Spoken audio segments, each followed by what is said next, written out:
Today we're going to be talking about resveratrol. So what is resveratrol? Well, resveratrol is most commonly known for being that special little compound in red wine that causes so much healthy benefits. It's most commonly referred to as an antioxidant. Resveratrol has a number of beneficial effects on our health. It's an antioxidant. It protects the heart and cardiovascular system. It's actually showing promise as an anti-aging compound. It has anti-diabetic effects. It prevents some types of cancer. It protects the skin. It's an anti-inflammatory. It's a neuroprotective, or in other words, it protects the brain. Trans resveratrol actually increases testosterone levels and has become a new bodybuilding supplement. It also has antiviral effects. It reduces opioid tolerance.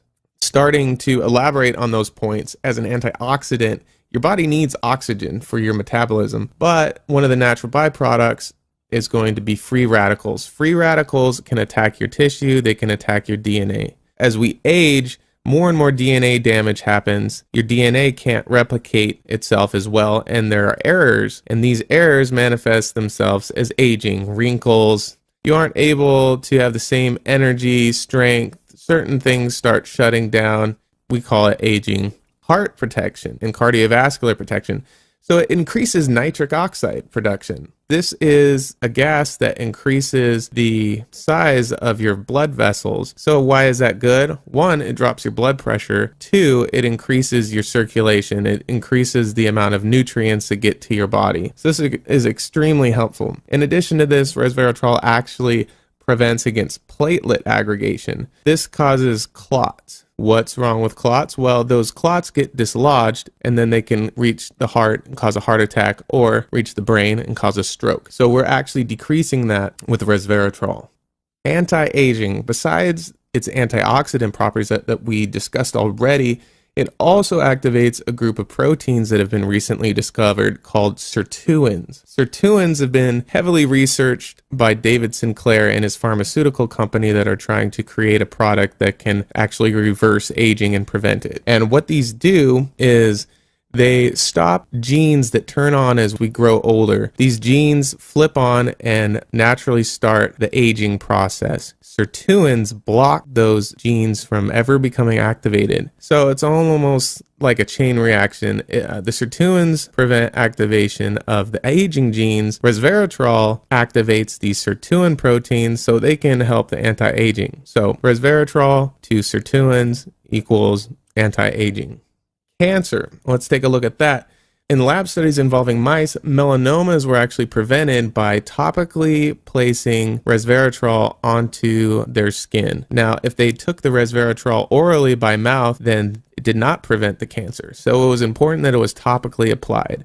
I'm not sure if stomach acid or certain digestive enzymes broke up its active ability to fight cancer, or if it just needed to be in high concentrations in direct contact with the cancer cells themselves. This actually further demonstrated itself with a study with lung cancer. Resveratrol was injected into the peritoneum or body cavity of mice, and that actually prevented lung cancer. However, as in the other study, if it was taken orally, then it did not prevent the lung cancer. Okay, so it's also anti-diabetic. Resveratrol has actually been shown to decrease your blood sugar levels, especially after a meal. In addition to that, it also decreases symptoms that are very common to diabetics, such as polydipsia, which is the feeling of excessive thirst, always thirsty, or polyphagia, which is excessive hunger, always hungry. It also decreases loss of body weight, and it's body weight caused by muscle wasting. Diabetics typically, because of the way that the disease or condition works, your body starts stripping down your muscle in your legs, your arms, and you actually increase your gut size from fat. So this will actually decrease your body's inclination to do this as a diabetic.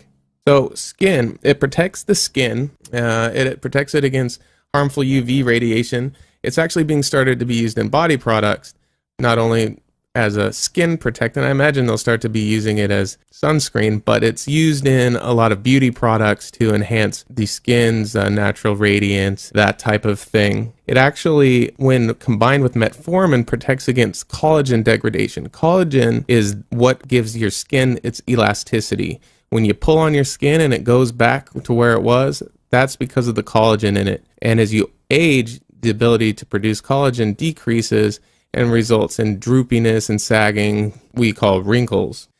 Moving on, it's neuroprotective, or it protects the brain, and as we were talking about before, it reduces beta amyloid plaques. These are the little compounds that accumulate within the brain that are known to cause Alzheimer's disease. So, taking resveratrol will actually decrease beta amyloid plaque formation and therefore protect against Alzheimer's disease and against memory impairment, those types of neurological conditions. Testosterone. It will increase testosterone. Trans resveratrol has been shown to increase testosterone. It is being marketed as a sports supplement now, a bodybuilding supplement to help gain mass, muscle mass.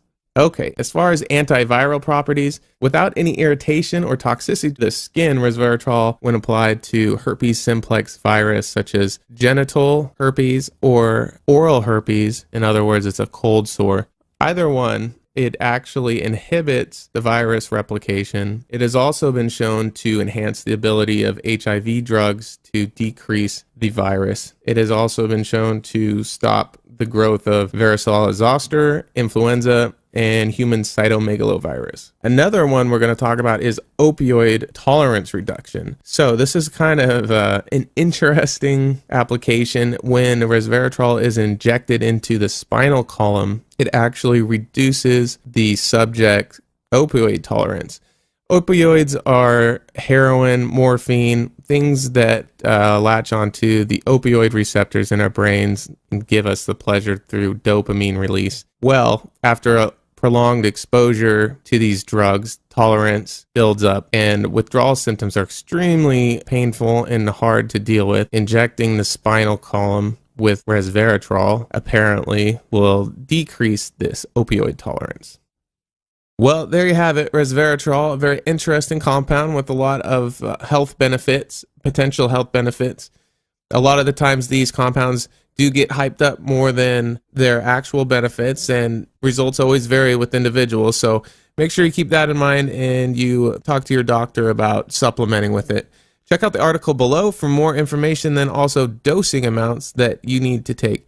A specific amount needs to be taken for you to see the health benefits. The amount in red wine, sadly, isn't enough. So check out that article below and make sure you stay tuned for more videos. Please subscribe, like the video if you thought it was helpful, and we'll see you around.